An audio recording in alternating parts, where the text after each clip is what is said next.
আসসালামু আলাইকুম। Lifestyle with বউ শাশুড়ি পেজের পক্ষ থেকে স্বাগতম জানাচ্ছি। আজকে আমি রান্না করব পেঁপে দিয়ে গরুর মাংস।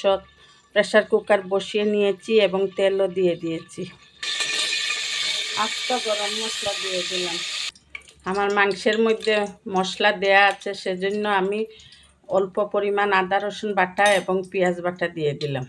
পরিমাণ মতো লবণ দিয়ে দিলাম। এখন হলুদ গুঁড়ো, মরিচ গুঁড়ো, জিরার গুঁড়ো এবং ধনিয়ার গুঁড়ো দিয়ে দিলাম। মশলা কষানো হয়ে গিয়েছে। এখন আমি আগে থেকে কুটে রাখা পেঁপে দিয়ে দিব। এই পেঁপে আমার বাবার বাড়ির গাছের, খুব আনন্দ করে খাচ্ছি। যাই হোক, বাবার বাড়ির জিনিস তো খুব আনন্দ লাগে। খুব ভালো করে মশলার সাথে কষিয়ে নিব। প্রেসার কুকারের ঢাকনা বন্ধ করে 2টো সিটি দিয়ে দিব। গরুর মাংস আগে থেকে সব মশলা দিয়ে কষিয়ে রেখেছি। এখন পেঁপের সাথে দিয়ে আবার খুব ভালো করে কষিয়ে নিব। অর্ধেক সিদ্ধ করে রেখেছি, এখন পেঁপের সাথে বাকি অর্ধেক সিদ্ধ হয়ে যাবে।